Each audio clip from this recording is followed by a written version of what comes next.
Where do you think things are heading this week before Michigan plays Penn State? What is your sense of next steps here for Jim Harbaugh and Michigan? It feels to me like we're kind of heading for a showdown. I think the Big Ten is at the point where they realize that they can't just stay on the sidelines of this thing. There's too much anger and outrage from the other schools in the Big Ten who want to see some sort of immediate action here and aren't going to be satisfied to just sit back and wait for the NCAA process, which, as we know, can take months or years. So there's really pressure on the Big Ten to do something right now during the season to punish Michigan.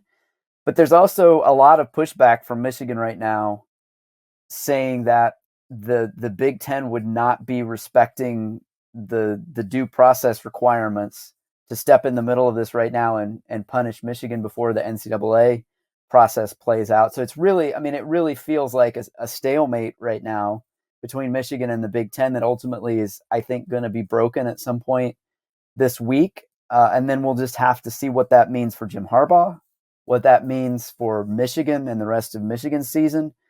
But at this point, it's hard for me to imagine that there's not some sort of action taken by the Big Ten on this, just because of the pressure that has been building on Tony Petitti to step in and do something as the commissioner.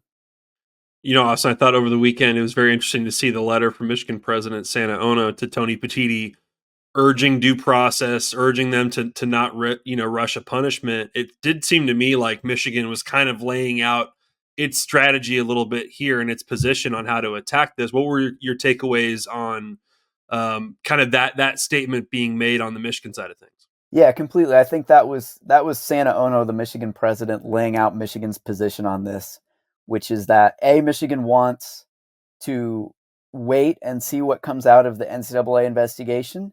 Which, look, clearly there's a self-serving part of that from Michigan's perspective, because Michigan has a team that can win the national championship right now. So it would be very much in Michigan's interest to push all of this to the offseason. And if Michigan goes back to the playoff and wins the national championship, they'll worry about all this later. That's what Michigan would like to do. And that's part of why the Big Ten schools are so eager to see the conference step in, because a lot of teams around the Big Ten feel like that wouldn't be right for Michigan to have a chance to go on and play for a national championship potentially with this hanging over the program. But Michigan's position is very much wait, let the NCAA investigation play out, or if the Big Ten is going to step in and get involved, Michigan wants a chance to basically make its case and present whatever evidence it has, mitigating factors, things that Michigan is going to want to argue to try to potentially lessen whatever punishment Tony Petitti might want to impose on the program. Austin, I'm curious because this is all going on, and we've all been fascinated to watch this unfold and see all the different things happen. But you talk about them making their case. That obviously involves Jim Harbaugh and the coaching staff to a certain degree. I'm curious, as they're preparing for games each week, as this week, of course, you've got Penn State, which is a huge one. Does that impact? How does that impact the coaching staff, the university, as it's trying to actually win football games? Yeah, I mean, it's a great question.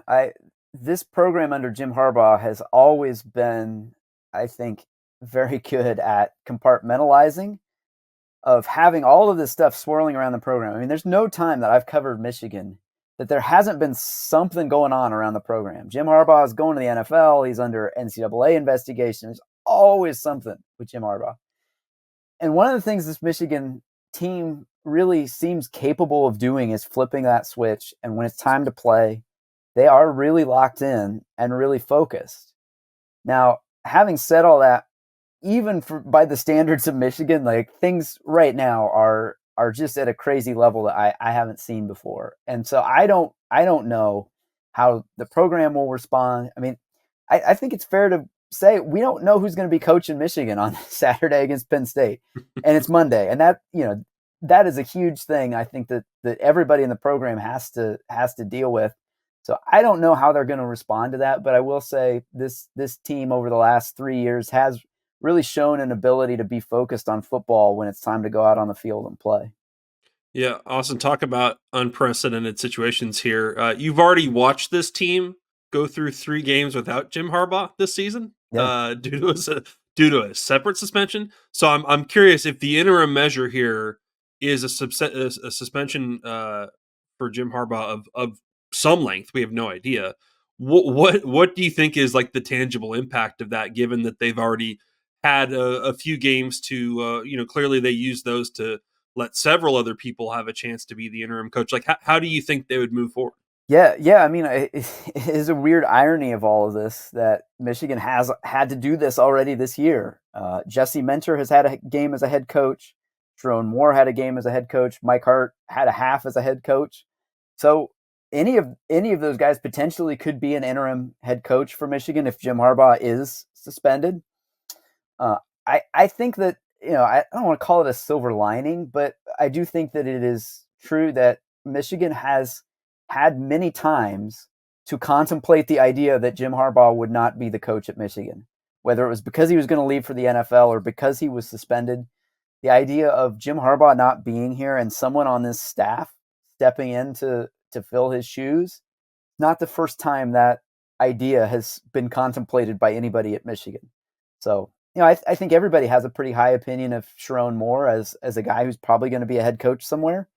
If it worked out that he had to step in there and be Michigan's head coach again this season, I think there'd be a lot of confidence that he can do the job. But I also will say we saw a really tangible difference in the way this team played when Jim Harbaugh came back. Michigan played pretty well in those 3 games that he wasn't there. They won all 3 non-conference games by 25 points or more. But this team really went to another level starting in Big Ten play when Jim Harbaugh came back. And a lot of people attributed that to that sense of everything being back in order again and just what Jim Harbaugh's presence means to the team. So it would definitely, I think, be a big challenge for this team now. They're not playing UNLV or Bowling Green. They're playing Penn State. And if they had to do that without Jim Harbaugh, I think that would be a pretty significant challenge for the program and the players.